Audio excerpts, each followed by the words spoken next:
Indian geography. Hindustan ईरानी अभिलेखों में, जम्बूद्वीप अशोक के अभिलेखों में और आर्यवर्त पतंजलि के महाभाष्य में कहा गया है। इंडिया को हिंदुस्तान, जम्बूद्वीप और आर्यवर्त कहा गया है। हिंदुस्तान जो है ईरानी अभिलेखों में कहा गया है, जम्बूद्वीप अशोक के अभिलेखों में कहा गया है, आर्यवर्त पतंजलि के महाभाष्य में कहा गया है। भारत का एरिया 3287263 है। 3287263 3287263 स्क्वायर किलोमीटर, जो कि वर्ल्ड का 2.44% है। भारत की स्थिति वर्ल्ड में 7वें देश के रूप में आती है, जिसमें पहला है रशिया, फिर कनाडा, फिर अमेरिका, फिर चाइना, फिर ब्राज़ील, फिर ऑस्ट्रेलिया, फिर इंडिया। इसके लिए हम लोग ये डायग्राम भी बनाते हैं। ठीक है। इंडिया का सबसे उत्तरी बिंदु इंदिरा कॉल है, जिसका है 37 डिग्री 6 मिनट। दक्षिणी बिंदु कैप कमोरिन 8 डिग्री 4 मिनट। लेकिन पूर्णतः द्वीपों के साथ जो है इंदिरा पॉइंट को दक्षिणतम बिंदु कहा जाता है, जिसमें 6 degree 45 minute. Gaurmota 68 degree 7 minute और किबीथू 97 डिग्री 25 मिनट। भारत से ट्रॉपिक ऑफ कैंसर 8 राज्यों से गुजरता है, जिसमें सबसे पहले है राजस्थान, गुजरात, फिर मध्य प्रदेश, छत्तीसगढ़, फिर झारखंड, फिर वेस्ट बंगाल, फिर नॉर्थ ईस्ट के 2 त्रिपुरा और मिजोरम से गुजरता है। इसमें राजू, एमपी, सीजी, झारखंड और वेस्ट बंगाल, इसको ध्यान देना है, जिसमें झारखंड थोड़ा सा भूलने के लायक है, झारखंड को ध्यान रखना है हमको। आईएसटी 5 राज्यों से गुजरता है, जो कि 5 राज्य है, यूपी, मध्य प्रदेश, छत्तीसगढ़, ओडिशा और आंध्र प्रदेश है। यूपी, मध्य प्रदेश, छत्तीसगढ़, ओडिशा और आंध्र प्रदेश। छत्तीसगढ़ का उत्तर से दक्षिण लेंथ जो है 3214 किलोमीटर है, और पश्चिम से पूर्व की ओर यह लेंथ हो जाता है 2933 किलोमीटर। ट्रॉपिक ऑफ कैंसर 8 राज्यों से गुजरता है, गुजरात, राजस्थान, मध्य प्रदेश, छत्तीसगढ़, झारखंड, वेस्ट बंगाल, त्रिपुरा, मिजोरम। इसमें ये उत्तर प्रदेश और बिहार नहीं आता है, उसको ध्यान देना है। भारत का स्थलीय सीमा जो है, उसका सीरीज हम लोग बचपन एमबीए के द्वारा याद रखते हैं। बचपन एमबीए में ब से बांग्लादेश, च से चाइना, प से पाकिस्तान, न से नेपाल, एम से म्यांमार, बी से भूटान, ए से अफगानिस्तान। एरिया वाइज ऐसे टच किया गया है बचपन एमबीए। भारत के 3 राज्य हैं जो 3 देशों को स्पर्श करते हैं। ये इस प्रकार है, एक वेस्ट बंगाल टच करता है, एक अरुणाचल प्रदेश और एक सिक्किम। इनका लोकेशन यहाँ हम लोग देख सकते हैं। ये क्या क्या है, एक सिक्किम और एक होता है वेस्ट बंगाल, फिर उसके बाद एक अरुणाचल प्रदेश। ये जो है ये 3-3 से टच करते हैं। वेस्ट बंगाल जो है वो भूटान, नेपाल और बांग्लादेश को टच करता है। अरुणाचल प्रदेश भूटान, चाइना और म्यांमार को टच करता है। सिक्किम भूटान, नेपाल और चाइना को टच करता है। 3 राज्य हैं जो 2 देशों को टच करते हैं, वो है उत्तराखंड और असम। उत्तराखंड नेपाल और चाइना को टच करता है, असम जो है भूटान और बांग्लादेश को। उसके बाद मिजोरम जो है वो म्यांमार और बांग्लादेश को। 10 राज्य केवल एक ही देश को टच करते हैं। 5 भू आवेष्टित राज्य हैं। ये राज्य कौन से हैं? हरियाणा, मध्य प्रदेश, छत्तीसगढ़, झारखंड और तेलंगाना। इसमें मध्य प्रदेश, छत्तीसगढ़ और झारखंड ये जो है कर्क रेखा भी इनसे गुजरती है, और हरियाणा और तेलंगाना भी भू आवेष्टित है। शून्य रेखा, शून्य रेखा भारत बांग्लादेश के साथ साझा करता है। कर्क रेखा भारत पाकिस्तान के साथ साझा करता है। डुरंड रेखा भारत अफगानिस्तान के साथ साझा करता है। इसके बाद मैगी नॉट रेखा और सीज फ्राइड रेखा, ये जो है जर्मनी और फ्रांस के बीच में है। मैगी नॉट और सीज फ्राइड जर्मनी और फ्रांस के बीच में है। जमीन का लेन देन हुआ था भारत और बांग्लादेश के बीच में, जिसमें भारत को 51 गांव मिले थे और बांग्लादेश को 111 गांव मिले थे। इसमें इंडिया को घाटा हुआ था। पेंगोंग झील, पेंगोंग झील इंडिया में 45 किलोमीटर आता है और चाइना में 90 किलोमीटर, यानी कि 1/3 इंडिया के पास है और 2/3 जो है चाइना के पास है। किसका? पेंगोंग झील का। पेंगोंग झील में ही चुशुल घाटी है, चुशुल घाटी में पेंगोंग झील आता है। तवांग, तवांग अरुणाचल प्रदेश में है। उसके बाद जलीय क्षेत्र, जलीय क्षेत्र के लिए होता है 12, 24, 200, 12 नॉटिकल माइल तक के डिस्टेंस को बोलते हैं प्रादेशिक। फिर उसके बाद संलग्न, फिर अनन्य, प्रादेशिक संलग्न अनन्य, प्रादेशिक संलग्न अनन्य, प्रादेशिक संलग्न अनन्य। 12 nautical mile, 24 nautical mile, 200 nautical mile. Bharat और श्रीलंका के बीच में जो सीमा साझा है, उसके बीच में कौन कौन से आते हैं? तो पाक की खाड़ी, पंबन, एडम और मन्नार की खाड़ी। पाक, पंबन, एडम, मन्नार, पाक, पंबन, एडम, मन्नार। इसके बाद लक्षद्वीप, फिर मिनिकॉय, फिर मालदीव आता है। तो लक्षद्वीप और मिनिकॉय के बीच में 9 डिग्री चैनल है, फिर मिनिकॉय और मालदीव के बीच में 8 डिग्री चैनल है। ये मी माँ होता है, मामी नहीं होता, ध्यान रखना है। मी फिर उसके बाद माँ आता है। मालदीव जो है अदर कंट्री है, मिनिकॉय हमारे पास है। उसके बाद हम लोग का जो ये पुदुचेरी है, पुदुचेरी को हम लोग यनपक्कम से याद रखेंगे। लेकिन या कलपक्कम की तरह बोला जाता है क्या? यनपक्कम। यन से यनम, प से पुदुचेरी, क से कराईकर, म से माहे, तो यनपक्कम। उसके बाद एरिया वाइज इंडिया में हम लोग देखेंगे तो इंडिया में आता है राम महाऊ गु कर आओ सीजी। सीजी कौन से में आया? 10th नंबर में आया।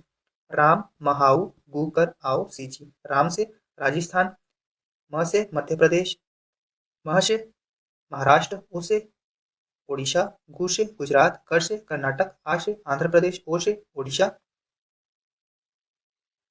फिर छत्तीसगढ़, उ से उत्तर प्रदेश, उ से उत्तर प्रदेश। राम म- महाऊ गु कर आओ सीजी। छत्तीसगढ़ जो है 10वें स्थान पर आता है। उसके बाद छत्तीसगढ़ का भारत में जो नॉर्थ ईस्ट एरिया है उसका हम लोग को ईयर याद रखना होता है कि कौन कब बना हुआ है। तो ये दोनों जो है एक साथ बनते हैं ऊपर और नीचे 87 में। सबसे पहले जो है असम 50 में बन जा रहता है। असम के बाद 63 में नागालैंड बना हुआ है और उसके बाद 72 में ये तीन बने हुए हैं। उसके बाद 75 में सिक्किम है और 87 में अरुणाचल प्रदेश और मिजोरम है। ठीक है, इसके लिए ये भी मैप हम लोग देख सकते हैं। अंडमान निकोबार द्वीप समूह जो है वह 1956 में बना था, जो कि 1956 असम के बाद आता है और उसके बाद अंडमान ही आता है, फिर बाकी सब ये नॉर्थ ईस्टर्न स्टेट्स बने थे। उसके बाद शास्त्रीय नृत्य, टोटल अभी 8 शास्त्रीय नृत्य है, जिसमें से सत्रिया जो है ये असम का शास्त्रीय नृत्य है। मणिपुर में कौन कौन से नृत्य होते हैं? तो लाई हरोबा और थांगटा। मणिपुर, लाई हरोबा, थांगटा। मणिपुर में नेशनल पार्क केबुल लामजाओ है। फिर नागालैंड की राजधानी जो है वो कोहिमा है। ठीक है, नागालैंड की राजधानी कोहिमा। मेघालय, मेघालय में शिलोंग आता है, जिसे पूर्व का स्कॉटलैंड भी बोला जाता है। मेघालय का शिलोंग पूर्व का स्कॉटलैंड कहा जाता है। मिजोरम में चिरौ नृत्य किया जाता है। मिजोरम में चिरौ नृत्य किया जाता है। सिक्किम को 35वें अमेंडमेंट द्वारा विशेष राज्य के रूप में सम्मिलित किया गया था और 36 अमेंडमेंट से पूर्ण राज्य का दर्जा मिल गया था। 36 अमेंडमेंट से पूर्ण राज्य का दर्जा सिक्किम को मिला था, 35 से विशेष राज्य का दर्जा मिला था। गुवाहाटी जो असम में है वहाँ पर उच्च न्यायालय है। इस उच्च न्यायालय में और असम, मेघालय, त्रिपुरा और मणिपुर, ये चारों के भी उच्च न्यायालय गुवाहाटी के अंदर ही आते हैं। उसके बाद नेशनल पार्क में पीन वैली और खीरगंगा हिमाचल प्रदेश में आते हैं। पीन वैली और खीरगंगा हिमाचल प्रदेश में, रणथंभौर और केवलादेव राजस्थान में आते हैं। रणथंभौर, केवलादेव राजस्थान। कथकली और मोहिनीअट्टम ये केरल के शास्त्रीय नृत्य है। कथकली और मोहिनीअट्टम केरल के शास्त्रीय नृत्य है। पेज 36 में प्रमुख शोध संस्थान दिए हैं, जिनको हम लोग डिटेल से देख लेंगे। और तंबाकू का कहाँ है? तो राजमुंद्री में है, डेयरी करनाल में है, भाभा एटॉमिक रिसर्च ट्राम्बे में, पेट्रोलियम देहरादून में है, पुरातात्विक सर्वेक्षण ये कोलकाता में है। पुरातात्विक सर्वेक्षण का कहाँ पर है? कोलकाता में है। फिर उसके बाद एपी कैट्स डेक पर ट्रिजिकी प्रियोम प्लीहा। एपी कैट्स डेक पर ट्रिजिकी प्रियोम प्लीहा। इससे हम लोग काल को विभिन्न स्तर पर विभाजित कर लेते हैं। ए से आर्कियन होता है, पी से प्री कैम्ब्रियन होता है, कै से कैम्ब्रियन, अर से आर्डोविशियन, स से सेल्यूरियन, डे से डेवोनियन, क से कार्बोनिफेरियस, प से पर्मियन, ट्री से ट्रियासिक, जर से जुरासिक, क्री से क्रिटेशियस। फिर उसके बाद प्लियोम्प और प्लीहा। ठीक है, तो कैम्ब्रियन काल में, प्री कैम्ब्रियन में पहले अरावली पर्वत बना था। अरावली पर्वत कब बना था? तो प्री कैम्ब्रियन जो सेकंड नंबर पे आ रहा है ना, वहीं पर अरावली पर्वत बन गया था। फिर कैम्ब्रियन में विंध्याचल पर्वत बना था। प्योम्प में पी से पुच्छहीन बंदर आते हैं, ई से ट्रांस हिमालय, फिर उसके बाद ओ से वृहद हिमालय, एम से मध्य हिमालय, पी से शिवालिक। तो इस प्रकार ट्रांस, वृहद, मध्य, शिवालिक ये ई ओ एम पी में रहते हैं। और सबसे ऊपर वाला जो पी है, इससे पुच्छहीन बंदर आए थे। ये बंदर कहाँ गए थे? सबसे पहले ट्रांस हिमालय, फिर वृहद, फिर मध्य, फिर शिवालिक। कडप्पा में, कडप्पा जो शैल समूह मिला है वो आंध्र प्रदेश में है। ये अर्ध चंद्राकार रूप में आंध्र प्रदेश में फैला हुआ है। दक्कन का पठार, जिसे दक्कन ट्रैप बोलते हैं, वहाँ क्वार्टजाइट और बैक्साइट मिलते हैं। क्रिटेशियस काल में बना था ये। कौन सा दक्कन ट्रैप? क्रिटेशियस काल में बना हुआ था। टर्शियरी और क्वाटरनरी इन दोनों में पेट्रोलियम प्रोडक्ट्स मिलते हैं। क्वाटरनरी के पास जो है जलोढ़ मिट्टी होती है, जो कि नई मिट्टी होती है क्वाटरनरी समूह के पास। भौतिक विभाजन, भारत का भौतिक विभाजन, भारत ऐसे किया गया है। उत्तर भारत का पर्वत, तो ट्रांस हिमालय, हिमालय, फिर पूर्वांचल की पहाड़ियाँ हैं। ट्रांस हिमालय में आता है कलिया कैलाश, हिमालय में आता है महान, लघु, फिर शिवालिक, फिर पूर्वांचल की पहाड़ियाँ। मध्यवर्ती महान मैदान, तो विस्तार की दृष्टि से होता है महान मैदान जो है वो विस्तार की दृष्टि से सिंधु सतलज का मैदान, गंगा का मैदान और ब्रह्मपुत्र का मैदान। सिंधु सतलज जो है इस वाले एरिया में रहेंगे, गंगा जो है इस वाले एरिया में बहेगा और ब्रह्मपुत्र इस एरिया में रहेगा। संरचना की दृष्टि से भात बादर, भात बादर, भा से भाबर, त से तराई, बा से बांगर, खा से खादर, फिर रे थुर कल्लर और भूर, रे थुर कल्लर और भूर। इसके बाद तटीय मैदान, तटीय मैदान जो है पश्चिम तटीय मैदान आते हैं, फिर पूर्वी तटीय मैदान आते हैं। प्रायद्वीपीय पठार, प्रायद्वीपीय भारत के पर्वत अरावली, विंध्य, सतपुड़ा, गड़जात। गड़जात के पर्वत उड़ीसा साइड में। अरावली, विंध्य, सतपुड़ा, गड़जात। पश्चिमी घाट की पहाड़ियाँ, पश्चिमी घाट की कौन सी पहाड़ियाँ होती है? जब ये जो पश्चिमी घाट है इसकी पहाड़ियाँ क्या है, तो उत्तरी सह्याद्री, मध्य सह्याद्री, दक्षिणी सह्याद्री, फिर पूर्वी घाट की पहाड़ियाँ, फिर प्रायद्वीपीय भारत के पठार, तो दक्कन का पठार, पूर्वी भारत का पठार, मध्य भारत का पठार, थार का मरुस्थल, द्वीप समूह, बंगाल की खाड़ी द्वीप समूह, तटवर्ती अगाध, अरब सागर तटवर्ती अगाध। ट्रांस हिमालय, ट्रांस हिमालय में सबसे पहले आता है काराकोरम। काराकोरम को कृष्णगिरी भी कहा जाता है, जिसका निक नेम हम एशिया की रीढ़ के नाम से भी इसे जानते हैं। काराकोरम का निक नेम क्या है, कृष्णगिरी, जो कि एशिया के रीढ़ के नाम से जाना जाता है। भारत की सबसे ऊंची चोटी कौन सी है, तो वो है केटू गॉडविन ऑस्टिन, और माउंट एवरेस्ट जो है वो नेपाल में है। तो इंडिया का क्या है, केटू गॉडविन ऑस्टिन, जो कि 8611 किलोमीटर। इसके बाद और कौन से ग्लेशियर्स आते हैं भारत में, तो वो है सियाचिन, हिस्पर, ब्याफो, बाल्तोरो। ठीक है, ये सब कहाँ है, तो काराकोरम के अंतर्गत है। फिर कल या कैलाश में लद्दाख आता है। लद्दाख का ट्रांस की सबसे छोटी श्रेणी, फ्रांस की सबसे छोटी श्रेणी किसको कहा जाता है, तो लद्दाख श्रेणी को कहा जाता है। राकापोशी और हारमोश, ये दोनों इसके अंतर्गत आते हैं। राकापोशी विश्व की सबसे तीव्र ढाल वाली पहाड़ी कही जाती है। पेंगोंग झील लद्दाख के अंतर्गत ही आता है, पेंगोंग झील। जास्कर श्रेणी, जास्कर में कामेत आता है। कामेत सबसे ऊंची चोटी है किसकी, जास्कर की, 7756। जास्कर श्रेणी में ही माना और लिपुलेख दर्रा है। जास्कर श्रेणी में माना और लिपुलेख दर्रा। कैलाश श्रेणी, कैलाश श्रेणी का 70% भाग जो है वो चाइना में। कैलाश श्रेणी का 70% भाग चाइना में। कैलाश की सबसे ऊंची चोटी कैलाश चोटी ही है, जो 6714 मीटर ऊंची। यहाँ से सिंधु ब्रह्मपुत्र सतलज का उद्गम होता है। कहाँ से, कैलाश श्रेणी से सिंधु ब्रह्मपुत्र और सतलज का उद्गम होता है। तिब्बत वृहद मध्य शिवालिक के मैदान, तो क्या कौन से क्षेत्र में डिवाइडेड किया गया, सजा, काट, बीएफ, हाफ, ये इसका ट्रिक है, सजा, काट, बीएफ, हाफ। तो आईटीएसजेड, एमसीटी, एमबीएफ, एचएफएफ। आईटीएसजेड सजा, एमसीटी काट, एमबीएफ, बीएफ, एचएफएफ, हाफ। महान हिमालय, महान हिमालय को बृहद हिमालय, आंतरिक हिमालय और केंद्रीय हिमालय भी कहा जाता है। महान हिमालय को आंतरिक भी कहा जाता है, क्योंकि ऐसे में ये अंदर साइड है, जो यहाँ पर द्वीप है उसमें ये अंदर साइड में है, इसलिए आंतरिक हिमालय बोला जाता है महान हिमालय को। इसी महान हिमालय में माउंट एवरेस्ट है, जिसकी ऊंचाई है 8848.80 मीटर। उसके बाद कंचनजंगा भी इसी में है, जो कि 8590 मीटर ऊंचा है। इसी में महान हिमालय में नंगा पर्वत भी है। उसके बाद मध्य हिमालय, जिसे लघु हिमालय भी कहा जाता है, मध्य हिमालय को ही लघु हिमालय कहा जाता है। इस मध्य और लघु हिमालय के अलग अलग जगहों पे अलग अलग नाम है, जैसे कि जम्मू कश्मीर में पीर पंजाल, हिमाचल प्रदेश में धौलाधर, उत्तराखंड में नाग टिब्बा, नेपाल में महाभारत, सिक्किम में डोयम्मा, भूटान में काला पर्वत। जम्मू कश्मीर पीर पंजाल, हिमाचल प्रदेश धौलाधर, उत्तराखंड नाग टिब्बा, नेपाल महाभारत, सिक्किम डोयम्मा, भूटान काला पर्वत।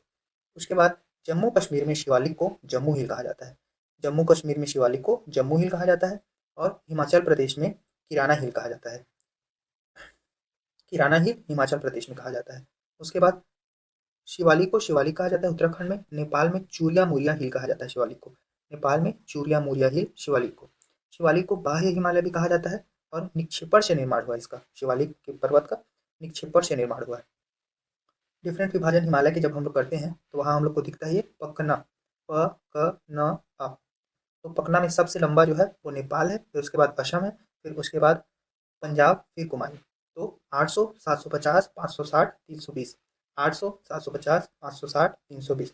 और इसका ट्रिक होता है सिशक्ति बाज, सिशक्ति बाज। और जो इंडिया है, इंडिया में मेनली बारिश इधर इस साइड से आता है, और यहाँ ऊपर से आता है। लौटते हुए मानसून से मेनली यहाँ वर्षा होती है, इधर पश्चिम विक्षोभ से इधर वर्षा होती है। पंजाब और कुमायूं, तो पंजाब हिमालय में नंगा पर्वत है, और कुमायूं हिमालय में नंदा देवी है, और नंगा पर्वत नंदा देवी से ऊंची पर्वत श्रेणी है। बस ये ध्यान देने वाली बात है। पंजाब हिमालय में करेवा निक्षेप है, जहाँ जाफरान की खेती होती है। नेपाल की में चौड़ाई सबसे न्यूनतम है। नेपाल हिमालय में चौड़ाई सबसे न्यूनतम है। उसके बाद इसके लिए हम लोग वर्ड यूज करते हैं मालिनी, मालिनी। मालिनी कहाँ है, उत्तराखंड में। माना, माना, नीति, लिपुलेख, दर्रा, ये सब क्या है, दर्रा। माना दर्रा, नीति दर्रा, लिपुलेख दर्रा। तो माँ से माना दर्रा, ली से लिपुलेख दर्रा, नी से नीति दर्रा। फिर बूब पीजो, बूब पीजो एक ट्रिक था, जो कि अब बूब पीबा हो जाए। क्योंकि बूब पीबा इसलिए क्योंकि जोलेश्री जो है, जो जिला दर्रा जो है वो लद्दाख में चला गया है।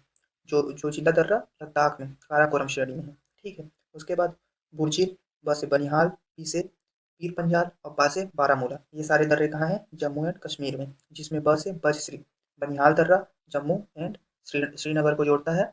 और जोलेश्री, जोलेश्री जो है वो, जो जिला दर्रा जो है वो लेह और श्रीनगर को जोड़ता है, लेह और श्रीनगर को, इसलिए जोलेश्री।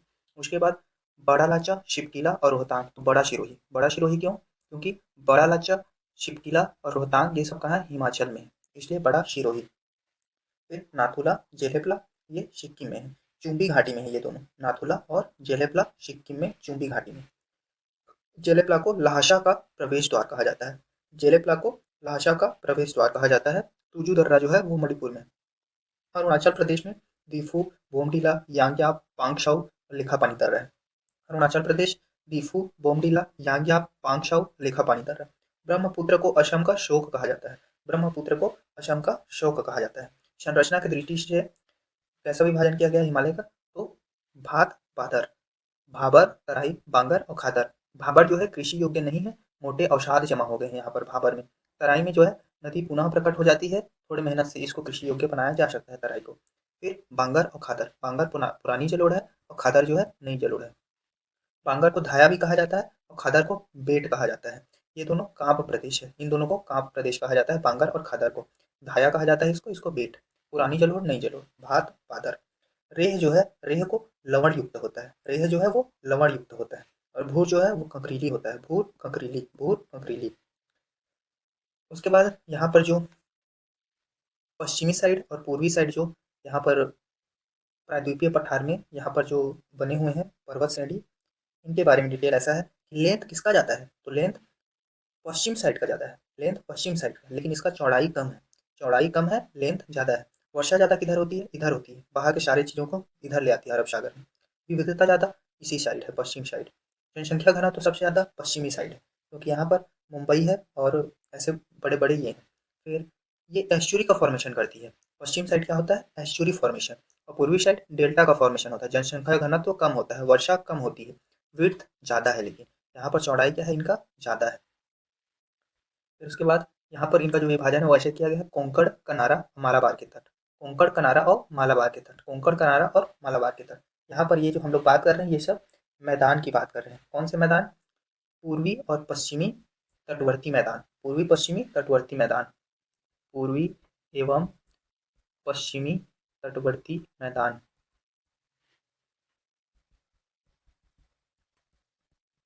ठीक। उसके बाद इसका विभाजन कैसे किया गया है सह्याद्री का, तो सह्याद्री का किया गया है कोंकण, कनारा, मालाबार। तो मालाबार कहाँ है, केरल, मालाबार केरल, मालाबार केरल, मालाबार केरल, मालाबार केरल। उसके बाद उत्कल का तट और कोरोमंडल का तट, कोरोमंडल तमिलनाडु, कोरोमंडल तमिलनाडु, कोरोमंडल तमिलनाडु। उसके बाद प्रायद्वीपीय पठार की पहाड़ियाँ, तो प्रायद्वीपीय पठार की पहाड़ियाँ कैसी हैं और किस टाइप से हैं, तो ऊपर में विंध्यन आएगा, नीचे जो है सतपुड़ा आएगा, विंध्यन फिर सतपुड़ा, इनके बीच से नर्मदा नदी बहेगी। ठीक है, देख लेते हैं यहाँ पर, ये विंध्यन हो गया, उसके नीचे सतपुड़ा, इनके बीच से नर्मदा नदी बहती है। और यहाँ पर जो है सबसे यहाँ पर गरजात के पर्वत हैं, फिर उसके बाद अरोयाकोंडा यहाँ पर है, फिर उसके बाद अनाईमुड़ी, अनाईमुड़ी के बाद दोदा बेटा, ये सब यहाँ पर और हरीशचंद्र श्रेणी है, हरीशचंद्र श्रेणी। कलशुबाई 1648 मीटर ऊंचा है। कुद्रेमुख की पहाड़ियाँ हैं, महाबलेश्वर है। फिर उसके बाद सबसे ऊंचा चोटी कौन सा है, तो अन्नामलाई, अन्नामलाई ही क्या है, अन्नामलाई के अंतर अनाईमुड़ी सबसे ऊंची चोटी है और दोदा बेटा दूसरी सबसे ऊंची चोटी है। नीलगिरी पर्वतमाला इन दोनों को जोड़ती है, नीलगिरी पर्वतमाला दोनों को जोड़ती है। उसके बाद सतपुड़ा पर्वत श्रेणी की सबसे ऊंची चोटी धूपगढ़ है, जो कि 1350 मीटर है। 1350 मीटर सतपुड़ा श्रेणी की सबसे ऊंची चोटी धूपगढ़ है।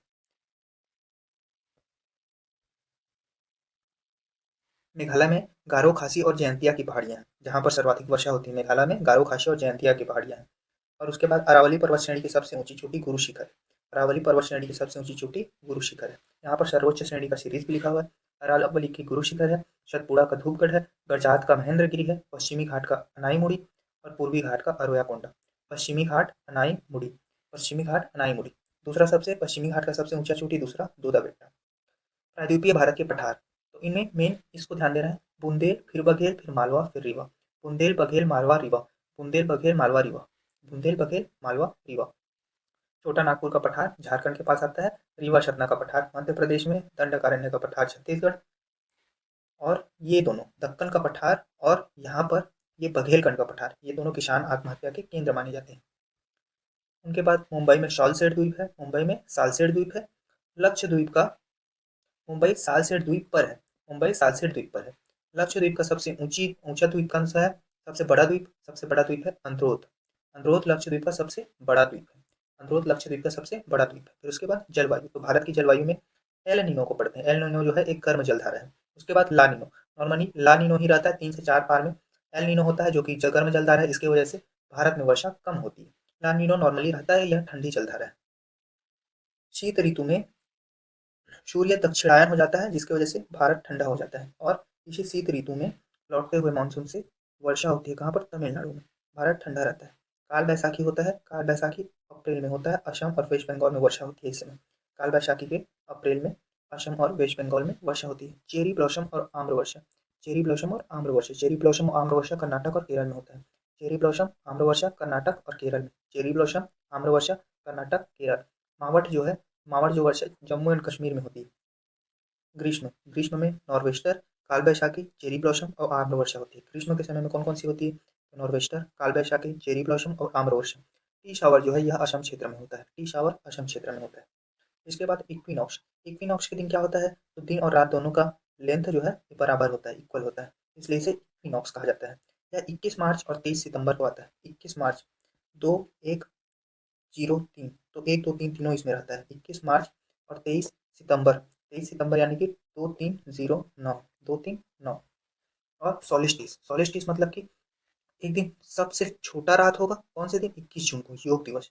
योग दिवस के दिन सबसे छोटी रात होगी। और 22 दिसंबर को सबसे लंबी रात होती है। इनको सोलिस्टिस बोला जाता है। 22 दिसंबर को सबसे लंबी रात। उसके बाद आईटीसीजेड, आईटीसीजेड को ट्रेड विंड्स बोला जाता है। पूर्व से पश्चिम की ओर मुड़ जाता है यह, पूर्व से पश्चिम की ओर मुड़ता है। फेरेल के कोरियोलिस बल के कारण यह सब होता है। और पश्चिमी विक्षोभ जो है वो यहाँ से ऐसे टर्न लेता है, और टर्न लेके यहाँ पर वर्षा कराता है।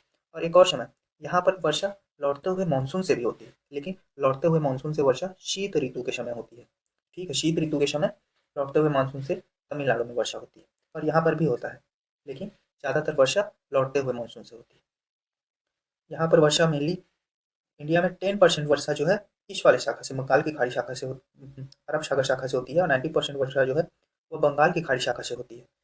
ठीक है, 1 जून को भारत में पहुंचता है और अक्टूबर में वापस चला जाता है। ये जो वर्षा यहाँ पर आई हुई है अक्टूबर में वापस चला जाता है। भारत के खनिज संसाधन, भारत के खनिज संसाधन कैसे हैं? तो क्षेत्रीय आधार पर।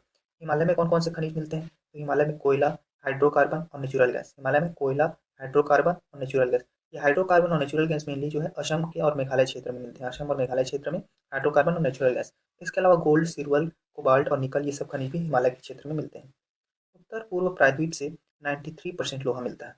उत्तर पूर्व प्रायद्वीप जो है यहाँ से 93% लोहा मिलता है। 84% कोयला मिलता है। हमारे एरिया से मेनली बोल रहे हैं कि 93% लोहा और 84% कोयला मिलता है उत्तर पूर्व प्रायद्वीप से। उत्तर पश्चिम खनिज बेल्ट, इसको बोलते हैं उत्तर, फिर उसके बाद पश्चिम, तो ये वाला एरिया उत्तर और पश्चिम खनिज बेल्ट में अलौह खनिज मिलता है। यहाँ पर अलौह खनिज कौन कौन से? तो यूरेनियम मिलता है, नीलम मिलता है और पेट्रोलियम मिलता है। अभ्रक, बेरिलियम, जिप्सम, पन्ना। ऑब्वियस सी बात है, पन्ना की वर्ष है क्या? पन्ना राजस्थान। दक्षिण पश्चिम, दक्षिण पश्चिम से क्या मिलता है? तो मोनाजाइट, मोनाजाइट यानी कि थोरियम। ये केरल फेमस इसके लिए, मोनाजाइट थोरियम के लिए। उन्मज्जन और निमज्जन का प्रोसेस होता है गुजरात के पास, जहाँ से पेट्रोलियम निकलता है यहाँ पर। और खनिज कौन कौन से हैं? तो धात्विक से आग्नेय चट्टान, धात्विक आग्नेय चट्टानों से धात्विक खनिज मिलते हैं, और परतदार चट्टानों से अधात्विक। आग्नेय चट्टानों इग्नस रॉक से धात्विक खनिज, और परतदार चट्टानों से अधात्विक खनिज। ऊर्जा के स्रोत कौन कौन से हैं? तो कोयला, पेट्रोलियम, नेचुरल गैस, ये सब है। लौह धातु, लौह धातु और बहुमूल्य धातु, ये क्या है? लौह धातु में मैग्नीज, निकल, कोबाल्ट, ये सब आते हैं। बहुमूल्य धातु में गोल्ड एंड सिल्वर। धातुकर्म, धातुकर्म क्या को बोलते हैं? धातुकर्म होता है मेटलर्जी। मेटलर्जी क्या है? Process of extraction of metal, process of extraction of metal होता है। 4 प्रोसेस होते हैं धातुकर्म के लिए, मेटलर्जी, मेटल को एक्सट्रैक्ट करने के लिए। जलीय शोधन, चुंबकीय पृथक्करण, झाग प्लवन और लीचिंग। जलीय शोधन, चुंबकीय पृथक्करण, झाग प्लवन और लीचिंग। जलीय शोधन, चुंबकीय पृथक्करण, झाग प्लवन एंड लीचिंग। उसके बाद अब धात्विक खनिज के अंतर्गत देखते हैं लौह अयस्क। लौह अयस्क कहाँ कहाँ मिलता है? कडप्पा में भी मिलता है और धारवाड़ में भी मिलता है, लेकिन धारवाड़ में ज़्यादातर मिलता है, कडप्पा में कम मिलता है। इसमें क्या होता है? महलसा, महलसा इसके लिए क्या है? ट्रिक है, ऑब्वियस सी बात है, याद है। Magnetite, hematite, limonite, siderite. Magnetite, hematite, limonite, siderite, ये सब क्या है? इसके ओर है। Magnetite, hematite, limonite, siderite. Singhbhum Jharkhand से मिलता है लौह यश। कुद्रेमुख कर्नाटक से। बैलाडीला जो कि छत्तीसगढ़ में है। एशिया का सबसे बड़ा यांत्रिकृत खान है। एशिया का सबसे बड़ा यांत्रिकृत खान कौन सा है? तो बैलाडीला छत्तीसगढ़ का है। उसके बाद मैग्नीस, मैग्नीस धारवाड़ की चट्टानों में मिलता है।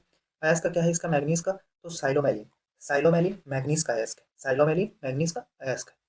इसका ट्रिक क्या है? शाइबर, शाइबर क्यों? क्योंकि अयस्क का क्या क्या है? साइलोमेलिन और ब्रोमाइट, ब्रोमाइट से भी क्या निकलता है? मैग्नीस। ब्रोमाइड से मैग्नीज निकलता है। तो साइबर, psilomelane bromide, psilomelane bromide, manganese साइबर, मैग्नीज साइबर, मैग्नीज साइबर। उसके बाद तांबा, तांबा के लिए ये वर्ड यूज होते हैं। कॉपर, कॉपर के साथ क्या होता है, तो C U S N, S N क्या होता है, टीन होता है, इससे ब्रोंज का निर्माण होता है। फिर C U Z N, Z N क्या होता है, जिंक। कॉपर तांबा मिलके, तांबा और टीन को मिला के कांसा बनाया जाता है, तांबा और टीन से कांसा बनता है, और तांबा और जिंक से पीतल बनता है, तांबा और जिंक से पीतल। पिताजी से, पी से पीतल, तांबा और जिंक, ये तीनों मिलकर पिताजी का फॉर्मेशन करते हैं। बॉक्साइट, बॉक्साइट क्या है, ऑक्साइड ऑफ एल्यूमिनियम। बॉक्साइट क्या है, ऑक्साइड ऑफ एल्यूमिनियम। एल्यूमिनियम का ओर भी कहा जाता है, ठीक है। फाउंड इन टर्शियरी लेटेराइट मिट्टी में, ठीक है। चांदी, चांदी चित्तौड़गढ़ राजस्थान से मिलता है, चांदी चित्तौड़, चांदी चित्तौड़। क्रोमाइट, क्रोमाइट का फॉर्मूला क्या होता है, ApOCr2O3, ApOCr2O3, ApOCr2O3, FeOCr2O3। Gold कहाँ-कहाँ से, तो कोलार गोल्डफील्ड माइंस एंड हट्टी, कोलार एंड हट्टी, हट्टी कर्नाटक में है। 98% इंडिया का गोल्ड कहाँ से मिलता है, कर्नाटक से मिलता है, कोलार गोल्डफील्ड माइंस और हट्टी से। जस्ता, जिंक जो है राजस्थान में मिलता है, 92% जिंक जो है इंडिया का राजस्थान से मिलता है। उसके बाद आते हैं अधात्विक खनिज। अधात्विक खनिज में हीरा है, हीरा जो है मध्य प्रदेश के पन्ना और सतना क्षेत्र से मिलता है। मध्य प्रदेश के पन्ना और सतना, मध्य प्रदेश पन्ना और सतना, इससे पहले जो है एक बार गलती से पन्ना जो है राजस्थान बोल दिया था, तो नहीं, मध्य प्रदेश के पन्ना, मध्य प्रदेश में आता है पन्ना। तेलंगाना, तेलंगाना जो है गोलकोंडा में। अभ्रक का अयस्क क्या है, पैग्मेटाइट। अभ्रक का अयस्क क्या है, पैग्मेटाइट है। अभ्रक का अयस्क पैग्मेटाइट, झारखंड में 50% अभ्रक मिलते हैं। फिर शीशा का क्या है अयस्क, तो गैलेना। गैलेना का फॉर्मूला होता है PbS, गैलेना PbS, राजस्थान में मिलता है मेनली। जिप्सम का फॉर्मूला होता है CaSO4 2H2O। Plaster of Paris का CaSO4 हाफ H2O। पानी किस में जाता है, जिप्सम में। जिप्सम जब सूख जाता है तो प्लास्टर ऑफ पेरिस बनता है। प्लास्टर ऑफ पेरिस में पानी कम रहता है। चूना पत्थर, लाइमस्टोन। चूना पत्थर को लाइमस्टोन बोलते हैं, मध्य प्रदेश प्रथम नंबर पे है। कायांतरित चट्टानों से मिलता है, जिससे कायांतरण के बाद व्हाइट मार्बल का निर्माण होता है, संगमरमर भी चूना पत्थर से ही बना रहता है। अन्य अयस्क का क्या है, यूरेनियम, मेटल ऑफ होप बोला जाता है, क्योंकि न्यूक्लियर एलिमेंट है। Uranium metal of hope. अयस्क का क्या है, यूरेनियम का पिंच ब्लेंड और थोरियानाइट।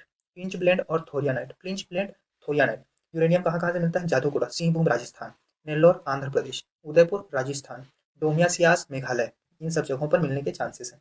ग्रेफाइट से पेंसिल का लीड बनता है, पेंसिल के टिप को बोलते हैं लीड, तो वही ग्रेफाइट से बनता है। परमाणु रिएक्टर में मंदक के रूप में काम आता है क्या, ग्रेफाइट। ग्रेफाइट परमाणु रिएक्टर में मंदक के रूप में काम करता है। D2O भी परमाणु रिएक्टर में मंदक के रूप में काम करता है। ग्रेफाइट और D2O दोनों परमाणु रिएक्टर में मंदक के रूप में काम करते हैं। उसके बाद रहता है शूरमा, शूरमा को बोलते हैं एंटीमनी। एंटीमनी जो है स्टिबनाइट खनिज से मिलता है, स्टिबनाइट। सूरमा एंटीमनी स्टिबनाइट, एंटीमनी स्टिबनाइट। इसके बाद डिफरेंट जो विद्युत गृह हैं उनके नाम क्या क्या हैं, तो तारापुर, रावतभाटा, कल्पक्कम, नरोरा, काकरापार, कैगा, कुडनकुलम। ठीक है, कुडनकुलम के लिए कुरु, कुरु क्यों, क्योंकि ये रशिया के साथ मिलकर बना था, कुरु। कुडनकुलम रशिया, कुडनकुलम रूस, कुडनकुलम रूस। सबसे पहले बना था 1969 में तारापुर, तारापुर यानी कि महाराष्ट्र में। महाराष्ट्र में तारापुर जो है अमेरिका के सहयोग से बना था। फिर रावत भाटा, ये जो राजस्थान में बना वो कनाडा के सहयोग से। फिर कल्पक्कम स्वदेशी है। फिर नरोरा स्वदेशी है। काकरापार स्वदेशी है। कैगा स्वदेशी है। इनके लोकेशंस भी याद करने हैं, ठीक है। तारापुर महाराष्ट्र में है, रावत भाटा राजस्थान में है, कल्पक्कम तमिलनाडु में है, नरोरा उत्तर प्रदेश में है, काकरापार गुजरात में है, कैगा कर्नाटक, कैगा कर्नाटक, कैगा कर्नाटक, कुड़नकुलम तमिलनाडु। तमिलनाडु में दो हैं, कौन कौन से, कल्पक्कम और कुड़नकुलम, कल्पक्कम कुड़नकुलम। इसके बाद भारत में लौह इस्पात के कारखाने, उनके लिए हम लोग याद करते हैं बीरू भीरू राज दुबे। तो इसमें बीरू जो है वो तीसरे पंचवर्षीय योजना में बना था, बीरू तीसरे पंचवर्षीय योजना, फिर भीरू और राज और दुबे ये सब सेकंड पंचवर्षीय योजना में बने हुए हैं। बीरू भीरू राज दुबे। टिस्को जो है ये जमशेदपुर में था, टिस्को टाटा इंडस्ट्रीज का है जो कि जमशेदपुर में बना था। फिर उसके बाद आते हैं एल्यूमिनियम कंपनीज। एल्यूमिनियम कंपनीज के लिए ये किनके किनके सहयोग से बना था, तो उनके लिए होता है इक है बस माई ना फस वेज, इक है बस माई ना फस वेज, इक है बस माई ना फस वेज, इक है बस माई ना फस वेज, इक है बस माई ना फस वेज। इक से, ई से हिंडाल्को, क से कनाडा, है से, ह से हिंदू, हिंडाल्को, ह से हिंडाल्को, य से, य इसलिए यू के लिए यह यूज किया गया है, यू के लिए य, यूएसए है, ह से हिंडाल्को, य से यूएसए। बस, ब से बाल्को, स से सोवियत संघ, माई से, मा से माल्को, ई से इटली, न फस से, न से नाल्को, फ से फ्रांस, वैद से, बी से वेदांता, जी से जर्मनी। ये सब बाकी इजी से है को ध्यान देना है कि ह से हिंडाल्को, य से यूएसए। फिर उसके बाद आते हैं अपवाह तंत्र भारत में। भारत में अपवाह तंत्र, जल क्षेत्र कैसे कैसे हैं, तो लघु जल क्षेत्र जो बोलते हैं 2000 से कम के होते हैं, 2000 स्क्वायर किलोमीटर से कम लघु क्षेत्र में जाते हैं, मध्यम 2000 से 20,000 और प्रमुख जो है 20,000 से ज़्यादा। 20,000 से ज़्यादा वाले कितने हैं? तो 14 नदियाँ हैं। कौन कौन से टाइप्स होते हैं अपवाह तंत्र के? तो अपवाह तंत्र के टाइप होते हैं वृक्षाकार, पहला ध्रुमाकृतिक बोलते हैं, जिसमें किधर से भी कहीं से भी बहते रहता है। वृक्षाकार, वृक्ष के समान कहीं से भी टहनी निकलती है, वैसे वृक्षाकार। फिर आयताकार जो है, यह किसी ट्रिब्यूटरी जो है वो 90 डिग्री पे उसको टच करता है। फिर इसके बाद अरीय या अपकेंद्रीय, एक एरिया से अलग अलग दिशा में जहाँ से नदी के स्रोत बहते हैं उनको बोलते हैं अरीय या अपकेंद्रीय। समानांतर जो होता है, अगर दो इक्वल पैरेलल बहते हैं तो उनको समानांतर बोला जाता है। जालीदार, जब जो दो नदियाँ रहती हैं और एक जो आता है वो 90 डिग्री में क्रैश करता है तो उसको बोलते हैं जालीदार। फिर अनुवर्ती, अनुवर्ती वो होते हैं जो ढाल के अनुसार चलते हैं। और पूर्ववर्ती होते हैं जो ढाल को काट कर अपने हिसाब से पूर्व के समान चलते रहते हैं। तो अनुवर्ती जो है वो ढाल का अनुसरण करते हैं और पूर्ववर्ती जो है वो ढाल को काट कर स्वयं का रास्ता खुद बनाते हैं। फिर भूमिगत, भूमिगत अववाह तंत्र क्या होते हैं? वो सतह के नीचे बहते रहते हैं। अंतःस्थलीय जो है वाष्पीकरण से खत्म हो जाते हैं। लूनी और घग्गर अंतःस्थलीय अववाह तंत्र के अंतर्गत आते हैं। वाष्पीकरण के कारण लूनी और घग्गर खत्म हो जाते हैं। इंडो ब्रह्मपुत्र, फिर उसके बाद सिंधु, गंगा, ब्रह्मपुत्र, ये एस्चुरी का फॉर्मेशन करते हैं, ये डेल्टा का फॉर्मेशन करते हैं। पूर्वी साइड में डेल्टा, पश्चिमी एस्चुरी, पश्चिमी एस्चुरी। सिंधु, सिंधु से सिंधु नदी कहाँ कहाँ से निकलता है? तो सिंधु जो है शेरमुख, बोखरचू, हिमनद बोलते हैं, मानसरोवर झील के पास से निकलता है। सिंधु नदी जो है 33% इंडिया में बहता है और 1114 किलोमीटर लंबा माना जाता है। लद्दाख और जास्कर के बीच में सिंधु रिवर बहती है। लद्दाख और जास्कर, क ल जा जास कैलाश जो बोलते हैं ना, उसमें लद्दाख और जास्कर के बीच से सिंधु नदी बहती है। सिंधु के सहायक नदियाँ होती हैं झेंची, राव्यास, झेंची, राव्यास, जिसमें से सिंधु, झेलम और चिनाब शुरू के तीन, इन तीनों को पाकिस्तान का हिस्सा है। इंडिया केवल 20% यूज़ कर सकता है। वैसे राव्यास में नीचे से सिंधु में मिलते हैं और इंडिया इनका 80% यूज कर सकता है। ऊपर से श्योक, गिलगित, काबुल और जाश्कर मिलता है। सिंधु में नीचे से मिलने वाले झेंची, राव्यास हैं और ऊपर से मिलने वाले हैं श्योक, गिलगित, काबुल और जश्कर। तुलबुल परियोजना झेलम नदी पर है। बगलिहार परियोजना चिनाब नदी पर है। दोआब, दोआब जो है सिंधु, झेंची, राव्यास के बीच में जो क्षेत्र होते हैं उनको दोआब बोला जाता है। इन दोआबों के नाम क्या हैं? तो सिंधु और झेलम के बीच में सिंध दोआब, झेलम और चिनाब के बीच में चा, ज से छ, तो च से चिनाब, ज से झेलम। फिर रचना, र से रावी, च से चिनाब, रचना दोआब। बारी, ब से ब्यास और र से रावी। फिर बेस्त, बी से प्यास, स से सतलज। ये सब दोआब यहाँ पर फॉर्मेशन। सिंध, चाज, रचना, बारी, बिस्त, सिंध, चाज, रचना, बारी, बिस्त, ये सब दोआब का फॉर्मेशन हुआ है। झेंची, राव्यास, झेलम का पुराना नाम विदिशा था, चिनाब का अश्किनी, रावी का परुष्णी, व्यास का विपाशा और सतलज का शुतुद्री। सतलज, शुतुद्री, सतलज, शुतुद्री, व्यास, विपाशा, व्यास, विपाशा, रावी, परुष्णी, रावी, परुष्णी, रह इसमें भी, रावी, परुष्णी, रावी, परुष्णी। चिनाब का अश्किनी, चिनाब, अश्किनी, चिनाब, अश्किनी, झेलम का विदिशा। व्यास का विदिशा नहीं होता, ये ध्यान देने लायक है कि झेलम का विदिशा होता है। झेलम, विदिशा, व्यास, विपाशा। और अश्किनी जो है चिनाब, यह सबसे लंबी सहायक नदी है, बाड़ा लाचा से निकलती है। खंभात की खाड़ी, खंभात की खाड़ी में कौन कौन सी नदियाँ गिरती हैं? तो नर्मदा नदी गिरती है, सबसे लंबी यही है। इसके बाद ताप्ती गिरती है 724 मीटर, यही ताप्ती जो है ये झेलम के बराबर है 724। इनमें 1 किलोमीटर और बढ़ाने पर रावी नदी का लेंथ आता है 725 किलोमीटर। साबरमती जो है 320 किलोमीटर लंबी है, यह अरावली पर्वत श्रेणी से निकलती है। कौन सी? साबरमती। नर्मदा अमरकंटक से निकलती है, ताप्ती महादेव पहाड़ी से निकलती है, जो कि ये भी मध्य प्रदेश में है। माही नदी जो है यह 553 किलोमीटर है और यह विंध्यान पर्वत श्रेणी से निकलती है। कर्क रेखा को दो बार काटने वाली नदी कौन सी है? माही नदी है, ये खंभात की खाड़ी में गिरती है। तो इसके बाद गोवा, गोवा में जुआरी और मंडावी नदी है। जुआरी जो है गोवा की सबसे लंबी नदी है और गोवा की जीवन रेखा लेकिन मांडवी को कहा जाता है। गोवा में जुआरी और मांडवी, गोवा में जुआ खेला जाता है, वो सबसे लंबा है, सबसे लंबे समय तक जुआ खेले जाएगा। और मांडवी जो है ये जीवन रेखा है, मांड निकाला जाता है, वो जीवन रेखा, दारू पी के जीते हैं वो लोग। गोवा, मांडवी, जीवन रेखा। केरल में भरत पूजा और पेरियार है। भरत पूजा सबसे लंबी नदी है और पेरियार जो है दूसरी सबसे लंबी नदी है। केरल में भरत पूजा सबसे लंबी, पेरियार दूसरी सबसे लंबी। कर्नाटक में काली नदी है और शरावती नदी है। शरावती नदी पर ही जोग गरशोप्पा जो सबसे ऊंचा जलप्रपात है वह है, 271 मीटर ऊंचा जलप्रपात है, यह शरावती नदी पर है। इसके अलावा कूचिकल जलप्रपात भी है जो कि वराह नदी पर है, ये सबसे ऊंची माना जाता है उसको, कूचिकल जलप्रपात को। गंगा अफवाह तंत्र, भारत की सबसे बड़ी अफवाह तंत्र गंगा अफवाह तंत्र को बोला जाता है, जो कि गंगोत्री से निकलता है, माना गया है 2510 किलोमीटर लंबा। इसमें स्टार्टिंग में भागीरथी और अलकनंदा साथ में मिलते हैं। फिर उसके बाद ऊपर से मिलने वाली नदियों का नाम है राघो, घाघ, कोम, राघो, घाघ, कोम। इसमें काली और शारदा जो है घाघरा की सहायक नदी है, काली और शारदा घाघरा की सहायक नदी। राघो, घाघ, कोम। नीचे से मिलने वाली नदियाँ यमुना और यहाँ पर सोन। यमुना की सहायक नदियाँ कौन कौन सी है? तो यमुना की हैं चंबल, सिंध, केन, बेतवा। चंबल, सिंध, केन, बेतवा। चंबल, सिंध, केन, बेतवा। उसके बाद यहाँ पर जो प्रयाग का फॉर्मेशन होता है उनके नाम क्या है? तो VNPM भागी, ये ट्रिक यूज कर सकते हैं। लेकिन बी से जो विष्णु गंगा बोलते हैं उसको धौली गंगा भी बोला जाता है, इसलिए DNPM भागी भी हो सकता है या VNPM भागी। तो VNPM में वी से विष्णु गंगा, एन से नंदाकिनी, पी से पिंडार, एम से मंदाकिनी, फिर भागीरथी। इन सभी में एक सहायक नदी अलकनंदा मिलती है और फिर आखिरी में गंगा और यमुना मिलकर प्रयागराज इसका फॉर्मेशन करते हैं। तो विष्णु में विष्णु गंगा, न से नंद, कर्ण से कर्ण में पिंडार नदी और रुद्र में मंदाकिनी, देव में भागीरथी नदी। इनको बोला जाता है। इन सब में क्या जुड़ रहा है? तो इन सब में एक नदी अलकनंदा ही मिल रही है और अलकनंदा मिलकर क्या कर रही है? एक ये का फॉर्म कर रही है प्रयाग का, जिसको विष्णु प्रयाग, नंद प्रयाग, कर्ण प्रयाग, रुद्र प्रयाग, देव प्रयाग और आखिरी में प्रयागराज।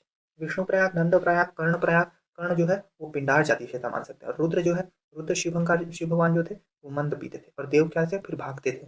कर्ण जो है पिंडार जाति से था, रुद्र शंकर भगवान मंद पीते थे, देव जो है भागते थे। फिर दोआब क्षेत्र, तो ये गंगा के दोआब क्षेत्र क्या क्या थे? रागो घाक को, रागो घाक को में बीच में होता है रुव, वध, यूपी, सार, पीपी। रूह, वध, यूपी, सार, पीपी। लेंथ, लेंथ के हिसाब से सबसे लंबा होता है सिंधु, ब्रह्मपुत्र, दोनों को इक्वल ही मानते हैं। फिर उसके बाद गंगा, फिर गोदावरी, गंगा, गोदावरी, कृष्णा, यमुना, नर्मदा, फिर चिनाब, घाघरा, सतलज, चंबल, महानदी। महानदी जो है कावेरी से बड़ी नदी है, कावेरी के बाद सोन नदी आता है। महानदी का लेंथ 858 किलोमीटर है, कावेरी का 800 किलोमीटर। गोदावरी जो है 1465 किलोमीटर है, कृष्णा 1400 किलोमीटर। बैक्टीरियो फेज के कारण गंगा का जल जल्दी खराब नहीं होता है, तो क्या होता है? ये बैक्टीरियोफेज। ब्रह्मपुत्र नदी तंत्र 2900 किलोमीटर लगभग है, चिमायुंडों की पहाड़ी से मानसरोवर से निकलता है। सुबनसिरी लॉन्गेस्ट सहायक नदी है इसकी, सुबनसिरी ब्रह्मपुत्र की सबसे लंबी सहायक नदी है। लोहित में लॉन्गेस्ट नदी पुल भूपेन हजारिका का निर्माण किया गया है। जो लोहित नदी है उसमें सबसे लंबी नदी पुल भूपेन हजारिका का निर्माण किया गया है। इसके लिए इसका नाम जो चेंज होता है अलग अलग, उसके लिए हम लोग ट्रिक यूज करते हैं साधी प, ज प, मेघना, शादी ब। ब्रह्मपुत्र का नाम अलग अलग क्या बोला जाता है? तो उसके लिए ट्रिक है सादी ब जप मेघना, सादी ब जप मेघना। सा से सांगपो, दी से दिहांग, ब से ब्रह्मपुत्र, ज से यमुना, प से पद्मा, मे से मेघना। तो शांगपो तिब्बत में बोला जाता है, दिहांग अरुणाचल प्रदेश में, ब्रह्मपुत्र असम में बोला जाता है। फिर बांग्लादेश के उत्तर, मध्य और दक्षिण क्षेत्र में जमुना, पद्मा और मेघना कहा जाता है, जमुना, पद्मा, मेघना। गोदावरी जो है त्र्यंबकेश्वर पहाड़ी नासिक महाराष्ट्र से निकलती है, और कृष्णा जो है महाबलेश्वर की पहाड़ी सतारा महाराष्ट्र से निकलती है। कावेरी ब्रह्मगिरी की पहाड़ी से निकलती है। अनुच्छेद 262 में अंतरराज्यीय जल निवारण प्राधिकरण के निर्माण का वर्णन किया गया है, अनुच्छेद 262 में। ऊंचकल जलप्रपात सबसे ऊंचा जलप्रपात है जो कि वराह नदी पर स्थित है, कर्नाटक में है। सेकेंड जोग वर्षोप्पा है जो शरावती नदी पर है, ऊंचाई से गिरने वाली सबसे ऊंची नदी बोली जाती है इसको। गोकक, गोकक जलप्रपात घाट प्रभा नदी पर कर्नाटक में है। दूध सागर जलप्रपात मांडवी नदी पर गोवा में है, गोवा में मांडवी नदी पर दूध सागर जलप्रपात। वुलर झील सबसे मीठे पानी की सबसे बड़ी झील मानी जाती है। फिर डल झील, फिर उसके बाद चोलामू झील सिक्किम में माना जाता है, सिक्किम में चोलामू झील है। फिर ऊंचीकल जो है ये कर्नाटक में वराह नदी पर है, नियर जोग कशोप्पा, चोलामू सिक्किम में है। गोविंद सागर पंजाब में माना जाता है, और गोविंद सागर उत्तराखंड में भी एक है। फिर गोविंद वल्लभ पंत सागर उत्तर प्रदेश में है, जो कि सबसे बड़ी कृत्रिम जलप्रपात माना जाता है इसको। फिर उसके बाद धुआंधार जलप्रपात मध्य प्रदेश में है, धुआंधार जलप्रपात मध्य प्रदेश में। चिल्का लेक ओडिशा में है। चित्रकूट जलप्रपात जिसे भारत का नियाग्रा कहा जाता है, भारत का नियाग्रा कहा जाने वाला चित्रकूट जलप्रपात जो है ये छत्तीसगढ़ में है। इसके बाद और पायकारा जलप्रपात तमिलनाडु में, वेम्बनाथ झील केरल में है। शिव समुद्रम जलप्रपात भी कर्नाटक में है। उकाई जलप्रपात गुजरात में है, उकाई झील गुजरात, उकाई झील गुजरात। उसके बाद जो हमारे यहाँ पर अंडमान और निकोबार द्वीप समूह है उसके बारे में ये देख लेते हैं कि यहाँ पर north Andaman, middle Andaman, south Andaman. उसके बाद यहाँ पर आता है little Andaman, north, middle, south, फिर लिटिल अंडमान। यहाँ पर बिगर अंडमान करके कोई टर्म नहीं है, नॉर्थ, मिडिल, साउथ और लिटिल अंडमान। उसके बाद यहाँ पर कार निकोबार आता है, सबसे पहले ऊपर में क्या है? कार निकोबार। फिर उसके बाद आता है सबसे नीचे में रहता है ग्रेट निकोबार, ग्रेट निकोबार सबसे नीचे में। तो और इनके अलावा देख लेते हैं हम लोग बीच में डिटेल्स। तो इनके जो बीच में चैनल्स हैं उनको बोलते हैं KDSG2 से याद रख सकते हैं, उसके लिए होता है KDSSGG, KDSSGG, KDSSGG। के से कोकुद, डी से डेक्कन, एस से सैम्ब्रेरो, SG से सेंट जॉर्ज, जी से ग्रेट। ये सब चीज़ें ऐसे करके सीरीज में याद रखना है हमको। जिसमें बैरन द्वीप जो है ये पूर्वी साइड है, किसके? मिडिल अंडमान के पूर्वी साइड में बैरन द्वीप है। और पोर्ट ब्लेयर जो है ये साउथ अंडमान में, पोर्ट ब्लेयर साउथ अंडमान में है। यहीं पर रोस आइलैंड है जिसे नेताजी सुभाष चंद्र बोस आइलैंड बोला जाता है, ये पोर्ट ब्लेयर के पास साउथ अंडमान में है।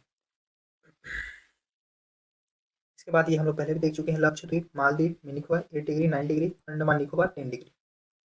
मिट्टी भारत में मृदा ये कैसी कैसी है, तो सबसे पहले एक टाइप देखते हैं काली मिट्टी। काली मिट्टी क्रिटेशियस काल में बनी थी, जो कि ट्रिजक्री एपी कैट्स डेक पर ट्रिजकी एवं प्लीहा करके पढ़ते हैं ना, तो उसमें ट्रिजक्री जो है यही क्रिटेशियस काल में काली मिट्टी का निर्माण हुआ था। मैक्स महाराष्ट्र में है। जीवाश्म और फास्फोरस की मात्रा कम होती है इसमें, जीवाश्म और फास्फोरस की मात्रा काली मिट्टी में कम होगी।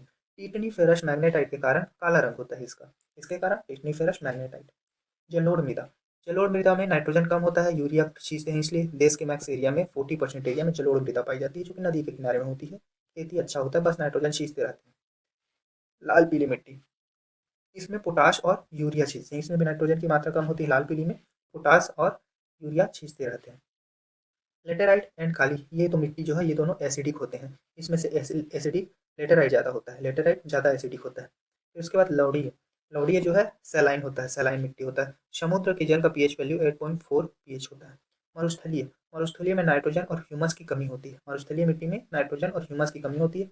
पर्वतीय में नाइट्रोजन और ह्यूमस की मात्रा ज़्यादा होती है। अम्लीयता कम करने के लिए चूना मिलाया जाता है, एसिडिसिटी कम करने के लिए चूना मिलाते हैं, और बेसिसिटी कम करने के लिए जिप्सम मिलाया जाता है। वन, भारत में वन कैसे कैसे हैं, तो सदाबहार, सदाबहार वन में उष्णकटिबंधीय सदाबहार जल वन आते हैं, जिसमें एबोनी, महोगनी, आपनुश, सिनकोना, बांस ये सब आते हैं, जिसमें 200 सेंटीमीटर से ज़्यादा वर्षा होती है माना जाता है। उष्णकटिबंधीय सदाबहार वन में एबोनी, महोगनी, आपनुश, सिनकोना, बांस। फिर सदाबहार वन के अंतर्गत समशीतोष्ण सदाबहार वन आते हैं, जो चीड़, फर, देवदार और स्प्रूस होते हैं इसमें, चीड़, फर, देवदार और स्प्रूस। उसके बाद पर्णपाती वन, पर्णपाती वन में नम पर्णपाती वन, फिर शुष्क पर्णपाती वन। नम पर्णपाती वन में 100 से 200 सेंटीमीटर वर्षा होती है, इसमें साल, सागौन, शीशम, आम, जामुन, महुआ आते हैं। शुष्क, शुष्क में 70 से 100 सेंटीमीटर वर्षा होती है। फिर अर्ध मरुस्थलीय वन, इसमें बबूल, बेर और नागफनी आते हैं। हिमालयी वन, हिमालयी वन क्या होते हैं, उनका सीरीज होता है उष्ण, उपोष्ण, शीतोष्ण, समशीतोष्ण, अल्पाइन और टुंड्रा। टुंड्रा ऊपर में रहता है, फिर उसके बाद अल्पाइन आता है। उष्ण, उपोष्ण, शीतोष्ण, शीत शीतोष्ण, अल्पाइन और टुंड्रा। घास भूमि, घास भूमि जम्मू कश्मीर में मर्ग कहा जाता है, उत्तराखंड में बुग्याल एवं पयार। घास भूमि को जम्मू कश्मीर में मर्ग कहा जाता है, उत्तराखंड में बुग्याल एवं पयार। अरुणाचल प्रदेश में ऑर्किड फ्लावर फेमस है, अरुणाचल प्रदेश में क्या कौन सा फ्लावर, ऑर्किड, ऑर्किड बोला जाता है, वो फेमस है अरुणाचल प्रदेश का। मैंग्रोव वन, मैंग्रोव वन सबसे ज़्यादा वेस्ट बंगाल में है, फिर गुजरात में, फिर अंडमान एंड निकोबार में। तो जैसे जैसे यहाँ पर हम लोग इंडिया बनाते हैं, यहाँ पर सबसे ज़्यादा वेस्ट बंगाल में रहेगा, फिर उसके बाद गुजरात में, फिर उसके बाद अंडमान और निकोबार में, ये सीरीज रहेगा। वर्गीकरण कैसे किया गया है भारत के वनों को, तो आरक्षित, संरक्षित, अवर्गीकृत। 53% आरक्षित है, 29% संरक्षित है और 18% अवर्गीकृत है। प्रथम राष्ट्रीय वन नीति 1894 में एल्गिन द्वितीय के टाइम में लाया गया था। प्रथम राष्ट्रीय वन नीति कब लाया गया था, 1894 में एल्गिन द्वितीय के समय में। स्वतंत्रता के बाद प्रथम बार लागू कब हुआ था राष्ट्रीय वन नीति, 1952 में, 1952 में पहली बार लागू हुआ था राष्ट्रीय वन नीति। अपिको आंदोलन जो है, इसके लीडर कौन थे, पांडुरंग हेगड़े। अपिको आंदोलन पांडुरंग हेगड़े। आईएफएसआर स्टार्ट हुआ था 1987 में। इंडियन फॉरेस्ट रिसर्च से रिलेटेड जो स्टार्ट हुआ था 1987 में स्टार्ट हुआ था।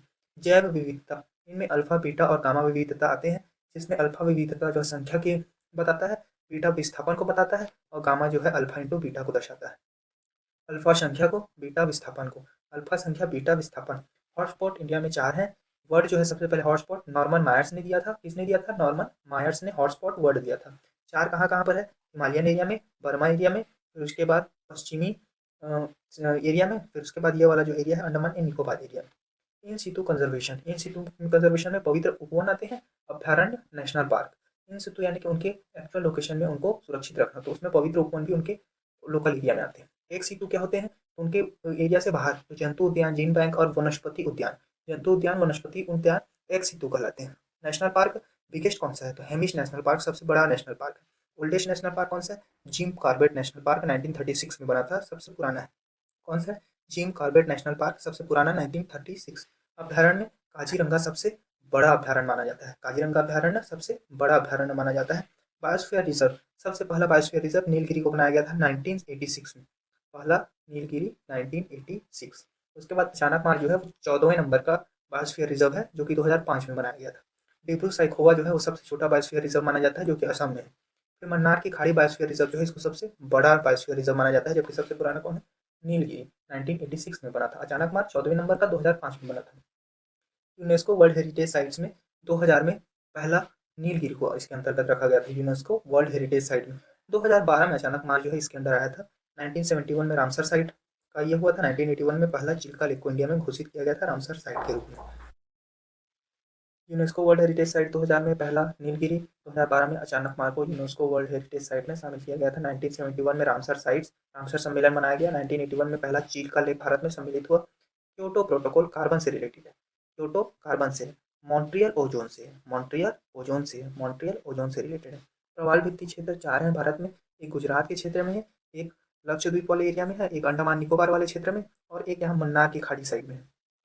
जुजेंथले जो है वो कोरल ब्लीचिंग से रिलेटेड है। जुजेंथले जो है वो कोरल ब्लीचिंग से रिलेटेड है। 1973 में टाइगर रिजर्व स्टार्ट हुआ था। जिम कॉर्बेट को पहला टाइगर रिजर्व बनाया गया था। सबसे बड़ा टाइगर रिजर्व कौन सा है? तो नागार्जुन सागर सबसे बड़ा टाइगर रिजर्व है। प्रोजेक्ट हाथी कब स्टार्ट किया था? 1992 में स्टार्ट किया गया था। अंगुल परियोजना दाचिंगम कश्मीर में है। अंगुल परियोजना दाचिंगम कश्मीर। लाल पांडा को कहाँ सिक्योर किया गया है? सिक्किम में सिक्योर किया जा रहा है। खरीफ फसलें कौन कौन सी है? अरे गधा बाजा मत, अरे गधा बाजा मत बचा, लेकिन बजा को हटा देंगे तो अरे गधा बाजा मत। तो अरे से अरहर, ग से गन्ना, धा से धान, बा से बाजरा, जा से ज्वार, म से मक्का मूंग मूंगफली, त से तिलहन। उसके बाद रबी फसल में क्या है? तो नाई हुटर बजते ही जोश में। तो उसमें से कौन सा रखेंगे हम लोग? नाई हुटर जोश, नाई हुटर जोश। ना से चना, ई से राई, हूँ से गेहूँ, टर से मटर, जो से जौ, श से सरसों। जोश में नाई हुटर बजते ही को यहाँ पर हटा रहे हैं, और यहाँ पर मत बजा को हटा रहे हैं। लेकिन यहाँ पर बजा रख भी देंगे तो बजा से बाजरा को ही हम लोग रिलेट करेंगे, जो कि बा से आ रहा है यहाँ पर। लेकिन बजते ही नहीं रखना है, ताकि यहाँ पर बाजरा से हम लोग कंफ्यूज ना हो जाए। उड़द को हम लोग जायद फसल मानते हैं। उड़द को जायद फसल मानते हैं। हॉर्टिकल्चर बागवानी से रिलेटेड है। एपीकल्चर मधुमक्खी से, पोमोकल्चर फल से, ओलेरीकल्चर सब्जी से। इसमें ओलेरीकल्चर एक फेमस है जो कि सब्जी से रिलेटेड है। एग्रीकल्चर झाड़ी से रिलेटेड है, झाड़ियों के उत्पादन से। मिक्स फार्मिंग जो है खेती और पशुपालन दोनों होते हैं इसमें। पोड़ो कृषि जो है ये आंध्र प्रदेश में किया जाता है। पोड़ो कृषि आंध्र प्रदेश में किया जाता है। सीमांत जोत है 1 हेक्टेयर तक होता है। सीमांत जोत 1 हेक्टेयर तक खेती होती है। लघु जोत जो है 1 से 2 हेक्टेयर तक की खेती होती है। PL48 गेहूं अमेरिका देना बंद किया था। कब? जब हम लोग के यहाँ आपदा आई थी। PL48 गेहूं था। सीमांत जोत 1 हेक्टेयर, लघु जोत 1 से 2 हेक्टेयर। इसके बाद हरित क्रांति के जनक कौन थे? तो नॉर्मन बोरलॉग को बोला जाता है हरित क्रांति के जनक, नॉर्मन बोरलॉग। इंडिया में MS स्वामीनाथन को हरित क्रांति का भारतीय पिता कहा जाता है। व्हाइट रेवोल्यूशन वर्गीस कुरियन से रिलेटेड है। उसके बाद ब्लू रेवोल्यूशन अरुण से रिलेटेड है। सुनहरी फल और सब्जी से रिलेटेड है। सिंचाई क्षेत्र के बेसिस पे 2000 हेक्टेयर, 2000 से 20,000, 20,000 प्लस निम्न मध्यम और प्रमुख क्षेत्र में विभाजित किए गए हैं। उसके बाद यहाँ पर जो पुराने टाइम में यहाँ पर हो रहा था स्थायी बंदोबस्त वगैरह, वो कैसे कैसे थे? तो शरम शरम के सीरीज में हुआ था। श से स्थायी, र से रैयतवाड़ी, फिर उसके बाद महालवाड़ी लागू हुआ था। स्थायी बंदोबस्त 1790 कार्नवालिस लागू किया था। रैयतवाड़ी 1820 रीड एंड मुनरो, फिर उसके बाद Mahalwari Holt Mackenzie, Mahal McKenzie, ये 1833 में। ये 1790, 1820, 1833 शरम के सीरीज में होता था ये। और उसके बाद यहाँ पर ईरी और मूंगा जो है असम क्षेत्र में होते हैं। तसर झारखंड में, शहतूत कर्नाटक में। ये सब खेती होती है यहाँ पर। ईरी, मूंगा, असम, तसर, झारखंड, शहतूत, कर्नाटक। फिर उसके बाद इंडिया में जो है सबसे ज़्यादा खेती जो है वो नलकूप के सहारे होती है। फिर उसके बाद नहर, फिर कुएं, फिर तालाब। और उल्टा छत्तीसगढ़ में नहर से ज़्यादा सिंचाई होती है नलकूप से, जबकि इंडिया में नलकूप का यूज ज़्यादा किया जाता है। स्वतंत्र भारत का प्रथम परियोजना कहाँ पर है? तो दामोदर में। क्या? दामोदर नदी परियोजना 1952। इसी समय में वन नीति पहली लागू हुई थी स्वतंत्र भारत की 1952 में। टिहरी बांध कितना मीटर ऊंचाई है? तो 261 मीटर। भाखड़ा नांगल बांध 226 मीटर। विश्व का सबसे ऊंचा गुरुत्वीय बांध कौन सा है? भाखड़ा नांगल बांध विश्व का सबसे ऊंचा गुरुत्वीय बांध है। चंबल परियोजना गरज से रिलेटेड है। चंबल परियोजना किससे रिलेटेड है? गरज। चंबल गरज। ग से गांधी सागर, र से राणा सागर, ज से जवाहर सागर। चंबल परियोजना, चंबल गरज, चंबल गरज, चंबल गरज, चंबल गांधी राणा जवाहर, गांधी राणा जवाहर। मयूराक्षी परियोजना झारखंड से रिलेटेड है। मयूराक्षी परियोजना झारखंड। नागार्जुन सागर और तुंगभद्रा ये दोनों कृष्णा नदी पर है। नागार्जुन सागर और तुंगभद्रा दोनों कृष्णा नदी पर। बगलिहार चिनाब नदी पर। किशनगंगा झेलम नदी पर। किशनगंगा परियोजना किसमें है? झेलम। किस झेल, किस झेल, किस झेल, किस झेल। बगलिहार चिनाब, बगलिहार चिनाब, किशनगंगा झेलम। फरक्का बैराज परियोजना जो है गंगा में है, जो कि वेस्ट बंगाल में निर्मित किया गया। फरक्का बैराज गंगा में, वेस्ट बंगाल। सरदार सरोवर और इंदिरा सागर नर्मदा नदी पर बने हुए हैं। सरदार सरोवर और इंदिरा सागर नर्मदा नदी पर है। नर्मदा नदी पर। और तवा और ओंकारेश्वर भी है। तवा और ओंकारेश्वर भी नर्मदा नदी पर है। इसके अलावा भारत की प्रमुख बहुउद्देशीय परियोजनाएं कौन कौन सी हैं? तो उसके लिए है टिहरी। टिहरी बांध भागीरथी और भिलांगना नदी पर है। भागीरथी और भिलांगना नदी पर टिहरी बांध है। चंबल का है चंबल गरज, गांधी सागर, राणा सागर, जवाहर सागर। चिनाब की सहायक में दुलहस्ती परियोजना है। सलाल परियोजना कहाँ पर है? यहाँ पर है। फिर उसके बाद बगलीहार चिनाब नदी पर ही है, ठीक है, बगलीहार।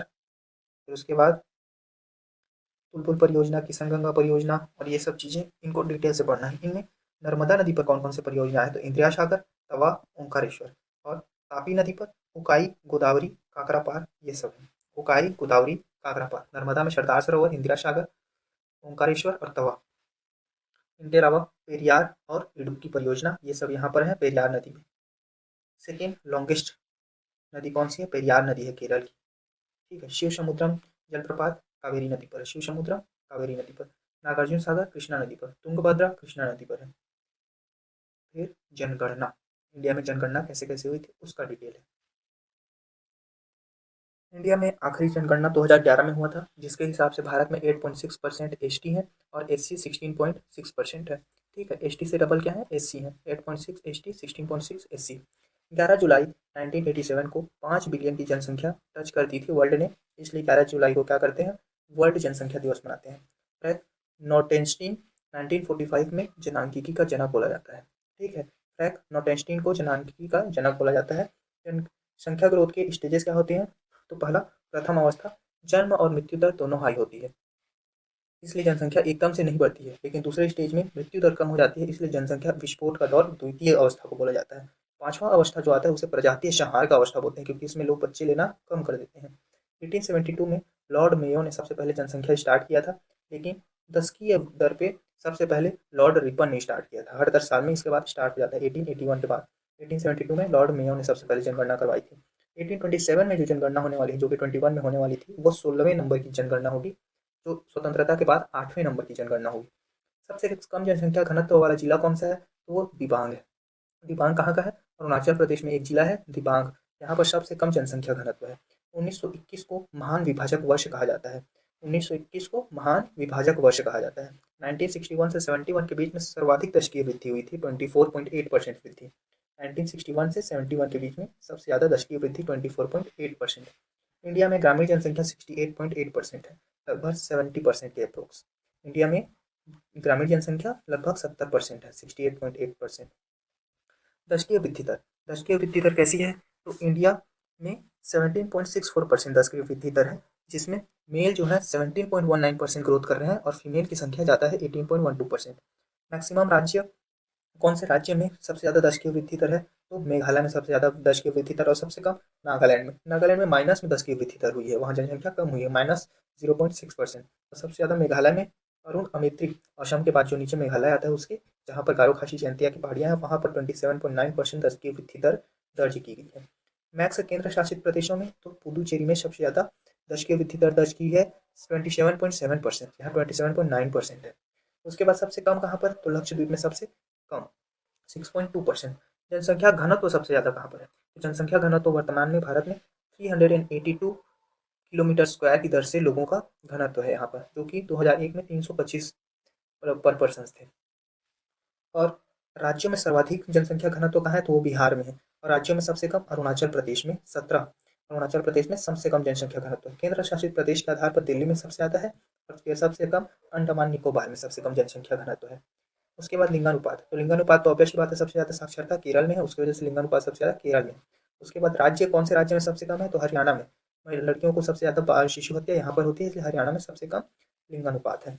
यूटी में सबसे ज़्यादा लिंगानुपात कहाँ है? तो पुदुचेरी में। सबसे ज़्यादा लिंगानुपात कहाँ है? यूटी में, पुदुचेरी में। और यूटी में सबसे कम लिंगानुपात दमन के पास है। सबसे कम लिंगानुपात दमन, दमन का दमनपुर, दमनपुर वर्ड यूज करते हैं इसके लिए, दमनपुर। दमन के पास सबसे कम लिंगानुपात और सबसे ज़्यादा लिंग कहाँ? पुर में।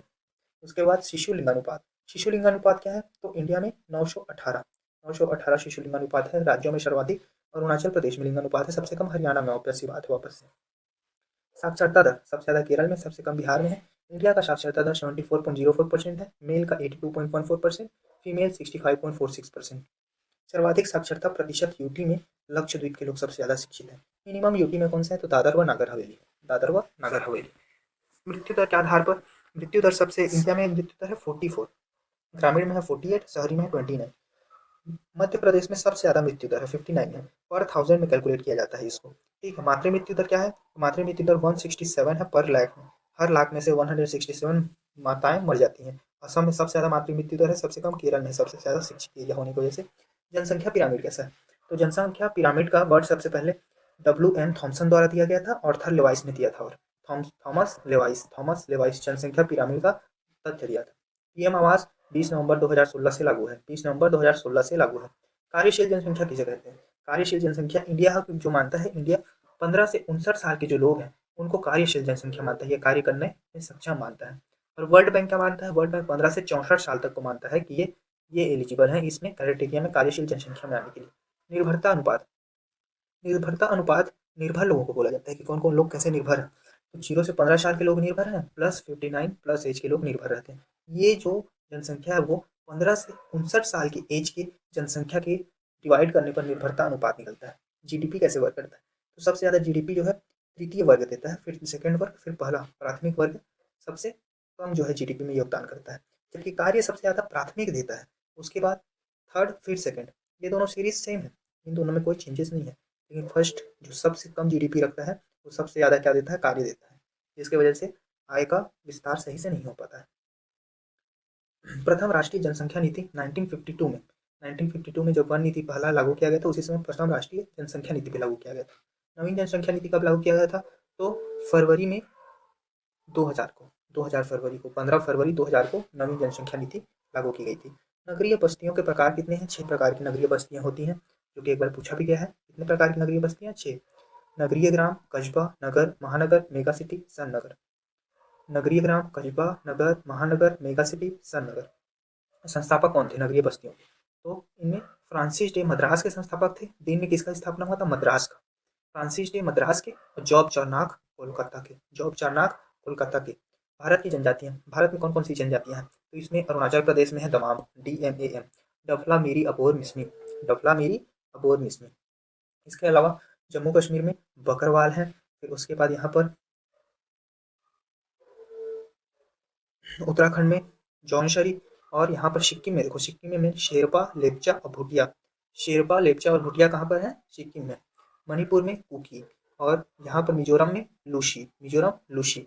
और हो कहाँ पर है? हो झारखंड की जनजाति है, हो झारखंड की जनजाति मानी जाती है, हो झारखंड की जनजाति मानी जाती है। और सिक्किम की शेरपा, लेप्चा और भूटिया। चेंचू जो है ये तेलंगाना की जनजाति मानी जाती है। टोडा जो है केरल की, टोडा केरल। मोपला केरल। सेम्पेन ग्रेट निकोबार। ओंगे ये अंडमान। इसके बाद सबसे ज़्यादा जनजातियाँ कौन कौन सी कैसे हैं? तो उसमें गोंड जनजाति सबसे ज़्यादा मात्रा में है। गोंड के बाद भील, संथाल, उराव। गोंड, भील, संथाल, उराव। गोंड, भील, संथाल, उराव। इसमें टाइप्स क्या क्या है? तो पहला निग्रिटो, भारत प्रवेश करने वाला प्रथम समूह माना जाता है निग्रिटो को। इसके अंतर्गत आते हैं अंडमानी, निकोबारी, ओंग, जोरवा, सेंटलीज, अंगामी और नागा। फिर प्रोटो ऑस्ट्रेलिया, ये ऑस्ट्रेलिया से आए हुए माने जाते हैं, उराव टाइप के होते हैं, दिखने से उराव टाइप दिख रहे हैं ना ये लोग, तो वैसे उराव टाइप के होते हैं, प्रोटो ऑस्ट्रेलाइड। चिंचू, मुंडा, भील, कोल। चिंचू, मुंडा, भील, कोल, ये सब प्रोटो ऑस्ट्रेलाइड होते हैं। मंगोलाइड, मंगोलोid चाइनीज टाइप के होते हैं। फिर भूमध्य सागरीय, भूमध्य सागरीय क्या होते हैं? जीसस टाइप के दिखते हैं। रंग हल्का भूरा होता है, बाल लहरदार होता है, नासिक चौड़ी और पतली होती है। शीर चौड़े वाले एल्प्स, ये एल्पाइन पर्वत से आए हुए माने जाते हैं, आशीष के जैसे दिखते हैं। चौड़ा शरीर, शरीर पर बाल, लंबा कद, लहरदार बाल। ठक्कर बापा, ठक्कर बापा ने आदिवासियों का पितामह कहा गया है, ठक्कर बापा को आदिवासियों का पितामह कहा गया है। पांचवी अनुसूची में आदिवासियों के बारे में बताया गया, एसटी कैटेगरीज के बारे में पांचवी अनुसूची में बताया गया। अनुच्छेद कौन सा है? 342 अनुच्छेद। भारत में जनसंख्या 8.6%, एससी 16.6%। मैक्सिमम एससी कहाँ पर है? यूपी में है। एससी परसेंटेज कहाँ सबसे ज़्यादा है? तो पंजाब में है। एसटी सबसे ज़्यादा मध्य प्रदेश में है, और एसटी परसेंट मिजोरम में है। एसटी परसेंट इन यूटी, तो यूटी में सबसे ज़्यादा लक्षद्वीप में है। तमिलनाडु में कौन कौन सी जनजातियां हैं? तो कोटा, टोडा और उराली। सिक्किम में लेप्चा जनजाति। अंडमान निकोबार ओंगे, जारवा, सैम्पेन, सेंटलीज। सिक्किम लेप्चा, सिक्किम लेप्चा। तमिलनाडु कोटा, टोडा, उराली। संचार एवं परिवहन, संचार एवं परिवहन के साधन कैसे कैसे हैं? तो नेशनल हाईवे लेंथ मैक्सिमम के बेसिस पे यूपी सबसे बड़ा है, तो यूपी में है, फिर राजस्थान, महाराष्ट्र, आंध्र प्रदेश। भूपेन हजारिका सेतु सबसे लंबा नदी पुल है, जो कि लोहित नदी में है। लोहित नदी ब्रह्मपुत्र की सहायक नदी है। NH44 सबसे लंबा NH है, श्रीनगर से कन्याकुमारी तक है, यही इसका नाम NH7 था पहले, जो कि NH44 कर दिया गया है। NH47A ये कोच्चि से वेलिंगटन द्वीप तक है। NH47A कोच्चि से वेलिंगटन द्वीप तक। NH21 21, NH21 सबसे ऊंचा, सबसे ऊंचाई में किस करते हैं? तो मना के किस करते हैं, मनाली। पहले मनाली फिर किस कर लेना 21। सबसे ऊंचा एनएच मनाली और लेह के बीच में। NH1 Delhi to Amritsar NH1 है, जिसमें शेर शाह सूरी द्वारा निर्मित ग्रैंड ट्रक रोड इसी के अंतर्गत आता है, NH1 के अंतर्गत। Grand trunk road NH1 Delhi to Amritsar. उसके बाद स्वर्णिम चतुर्भुज जो है 5,846 किलोमीटर लंबा है, 6 लेन रोड बनाया जा रहा है, जिसमें इंडिया के चारों कोनों को जोड़ा जाएगा। जिसमें कौन कौन से हैं? दिल्ली, मुंबई, चेन्नई और कोलकाता। इसमें सबसे लंबा कौन सा है? कोलकाता और चेन्नई के बीच सबसे लंबा है। ठीक है। उसके बाद दूसरे नंबर में सबसे लंबा तो दिल्ली और कोलकाता। तो इसका सीरीज कहाँ से पड़ रहा है? ऐसे ये सबसे लंबा, फिर उसके बाद कोलकाता से दिल्ली लंबा, फिर दिल्ली से मुंबई, फिर मुंबई से चेन्नई। ऐसे सीरीज में लंबाई इसका कम से ज़्यादा हो रहा है। रेलवे लाइन 1853 में स्टार्ट हुआ था। बॉम्बे टू थाने सबसे पहला रेलवे लाइन बिछाया गया था, जिसमें एकवर्थ समिति ने एक करने के बजाय अलग कर दिया था रेलवे लाइन को। रेलवे बजट अलग से पास होता था बजट में, जिसमें एकवर्थ ने अलग किया था, देवराय ने एक किया। देवराय ने एक किया। लॉन्गेस्ट प्लेटफॉर्म कौन सा है? तो गोरखपुर यूपी का प्लेटफॉर्म सबसे लंबा प्लेटफॉर्म माना जाता है। उसके बाद अब इनके नाम भी हैं, कौन कौन से इसमें रेलवे जोन कहाँ कहाँ पर आते हैं। तो देखो, मुंबई जो है उसको सेंट्रल माना गया है, मुंबई को सेंट्रल माना गया है। उसके बाद दिल्ली सबसे ऊपर में है, गोरखपुर, इलाहाबाद, जयपुर, मुंबई चर्चगेट, जबलपुर, हुबली, सिकंदराबाद, चेन्नई, पूर्वी तटीय railway Bhubaneswar, SER Kolkata, ECR Bhubaneswar, Hajipur Calcutta, NFR क्या है? ये मालेगांव गुवाहाटी। मालेगांव गुवाहाटी। इसमें याद करने वाली चीज़ें कौन कौन सी है? तो देखो, यहाँ पर ये वाला जो जयपुर है ये याद रखना, ये जबलपुर, यहाँ पर ये याद रखना, हुबली, फिर सिकंदराबाद, चेन्नई, हाजीपुर और ये गोरखपुर। इंपॉर्टेंट क्या है? उत्तर पूर्व रेलवे कौन सा है? गोरखपुर है। उत्तर पूर्वी सीमांत रेलवे गुवाहाटी है, NFR जिसको बोलते हैं। और पूर्वी रेलवे कोलकाता है। पूर्वी तटीय रेलवे भुवनेश्वर है। दक्षिण पूर्व रेलवे भी कौन सा है? कोलकाता है। पूर्वी और दक्षिण पूर्व, पूर्व और दक्षिण पूर्व, ये दोनों कोलकाता ही आता है। इनके बीच में पूर्वी तटीय जो है वो भुवनेश्वर कहलाता है। जल परिवहन कैसा कैसा है? तो NH जैसे NH होता है वैसा वाटर हाईवे बोल सकते हैं इसको। वाटरवे क्या है? तो पहला गंगा, सबसे पहले गंगा जो यहाँ बहती है वो एक, ब्रह्मपुत्र दो, केरल में 3, कृष्णा और गोदावरी का 4, फिर ब्राह्मणी नदी और बराक नदी। ब्राह्मणी 5, 5 ब्राह्मण 6 बराक, 5 ब्राह्मण 6 बराक, 5 ब्राह्मण 6 बराक। ऑल इंडिया रेडियो कब स्टार्ट किया था? तो 1936 में। छत्तीसगढ़ में कब ऑल इंडिया रेडियो चालू हुआ? तो 1963 में। उल्टा हो गया, 1936 इंडिया में, 1963 छत्तीसगढ़ में। टेलीग्राफ सबसे पहले तो 1859 में कोलकाता से डायमंड हार्बर पहला टेलीग्राफ भेजा गया था। 1859 में कोलकाता से डायमंड हार्बर। डाक विभाग सबसे पहला 1854 में चालू किया गया था। तेल सबसे पहला नाहरकटिया नूनमती से बरौनी के बीच ट्रांसफर किया गया था। गैस हजारीपुरा विजयपुर जगदीशपुर के बीच में, हजारी हजीरा विजयपुर जगदीशपुर। तेल नाहरकटिया नूनमती बरौनी।